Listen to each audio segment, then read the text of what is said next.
Oke teman-teman, jadi di video kali ini aku akan membahas tentang mobile friendly ya. Ini menurutku penting banget karena Google sendiri bilang bahwa ini tuh mobile first. Jadi mobile first tuh yang diutamakan harus pengguna mobile. Jadi ini contoh salah satu Google Analytics ya. Ada salah satu Google Analytics dari proyekku itu dia 76% menggunakan mobile. Terus yang desktopnya 23% dan tabletnya 0,5%. Which is kalau semisal teman-teman trafficnya 1 juta ya. 1 juta. Terus berarti 76% itu sekitar berarti 760 ribu. 760 ribu 60 ribuan itu adalah orang-orang yang menggunakan mobile.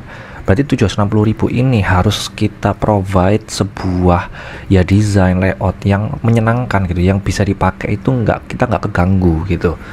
Entah keganggu ads atau keganggu layout yang offside gitu, jangan sampai keganggu teman-teman. Loading juga hopefully harusnya cepat, enak gitu, pindah-pindah halaman enak. Kalau desktop kita bisa berharap ya, desktop kan pasti pakai internet ya, which is mungkin kemungkinan besar pakai wifi, pakai hotspot kecil banget, pakai wifi, pakai kabelan gitu. Jadi kemungkinan ada slow-nya ya kecil gitu meskipun ada, tapi mobile ini harus mobile first lah, intinya yang diutamakan harus mobile dulu. Nah, ini ada beberapa poin. Yang mana pertama, ini sebenarnya itu ada beberapa ukuran ya teman-teman ya, jadi harus tetap diperhatikan. Jadi semisal teman-teman meeting ya sama tim dev, sama tim UI UX gitu, terus mereka bilang ini udah bagus, nah teman-teman cek nih. Jadi misalnya kayak gini ya, ini salah satu website yang aku kerjakan juga. Nah ini teman-teman klik kanan, setelah itu inspect. Nah nanti kan bentuknya kayak gini ya, teman-teman klik yang ini aja, nanti klik yang ada gambar ini laptop dan HP, sebelahnya Elements. Setelah itu nanti ada beberapa pilihan mobile, di mana di sini ada 425px, ada 375px dan juga mobile 320px gitu. Nah ini lebih ke resolusi atau memang screen dari HP-nya gitu. Kadang kalau screen HP-nya itu sekitar 6 inch, 6,1, 6,4 gitu lebar, itu kita bisa cek yang ini mobile L biasanya. Tapi kalau yang kayak semacam iPhone yang kecil-kecil gitu bisa pakai yang mobile S gitu. Nah ini harus dicek semua ya teman-teman ya. Jadi jangan sampai skip.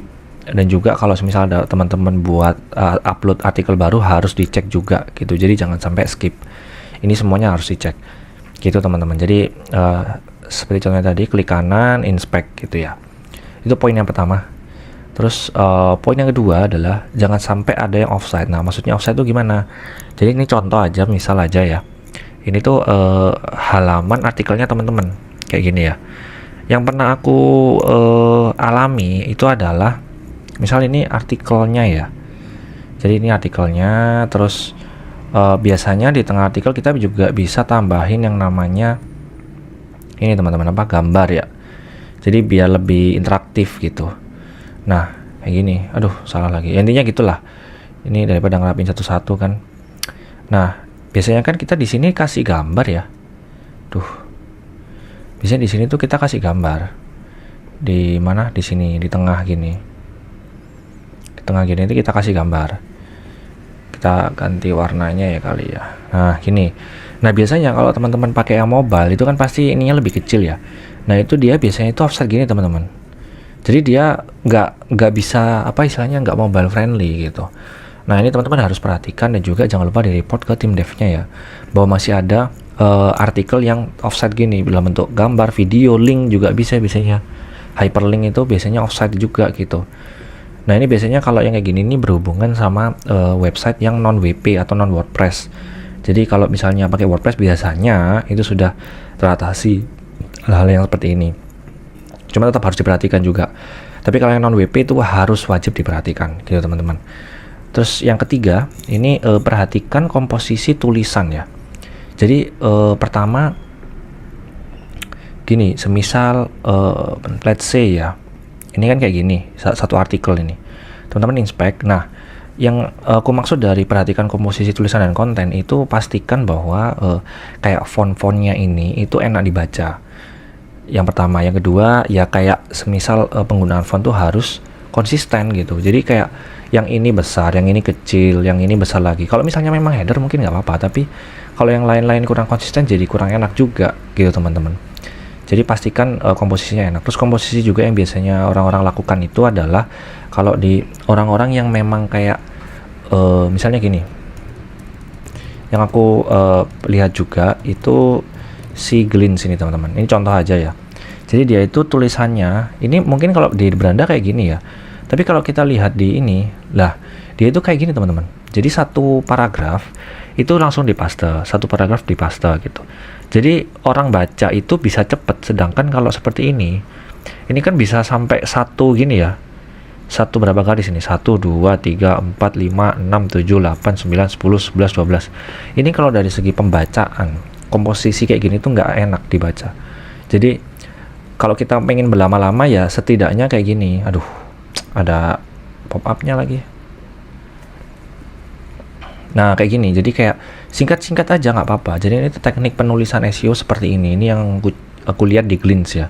Dia cara mainnya seperti itu. Memang kalau misalnya teman-teman lihat, itu kita bacanya lebih cepat, scanningnya lebih enak gitu. Tapi kalau kayak gini itu kayak capek banget. Kita capek, kayak orang baca itu capek gitu teman-teman. Jadi komposisinya harus diperhatikan. Jangan sampai skip. Nah kayak gini nih, ini kan offset juga gitu. Itu juga harus diperhatikan gitu teman-teman. Jadi kadang juga di beberapa website itu elemen-elemen yang ada di beranda kayak gini itu ada yang di-cut di versi mobile-nya gitu. Jadi memang dia di skip, kayak ada slider gitu. Itu kadang di skip karena memang dia memberatkan gitu. Itu ya teman-teman untuk komposisi tulisan dan konten gitu. Terus selalu cek di real HP. Jadi misalnya nih teman-teman cek di sini ya, oh ini udah oke, di sini udah oke gitu kan. Please jangan sampai skip untuk cek di HP gitu. Kalau misalnya teman-teman nggak punya, ya tanya aja ke yang punya iPhone gitu. Kan kalau iPhone kadang masih ada yang 5 inch ya kalau nggak salah. Tapi kalau yang besar-besar kayak Android kadang kebanyakan 6 inch gitu.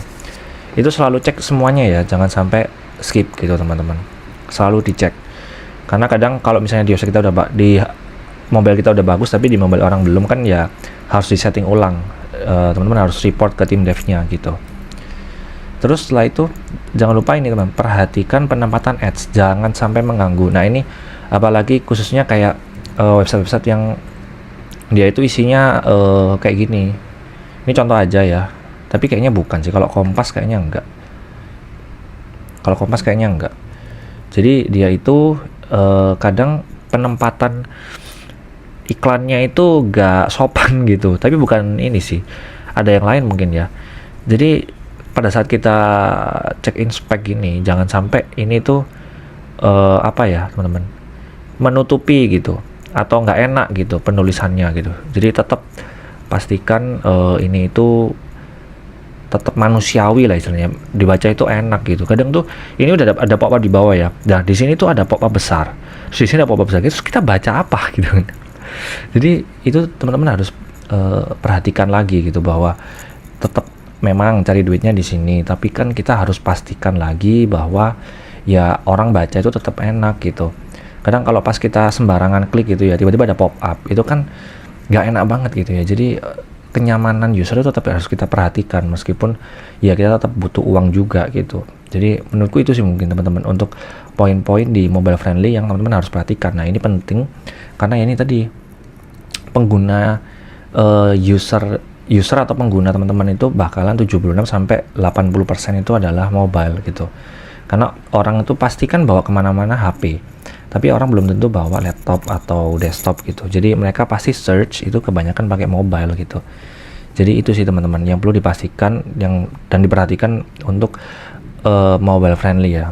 Oke teman-teman, semoga membantu, bermanfaat. See you next video, bye bye.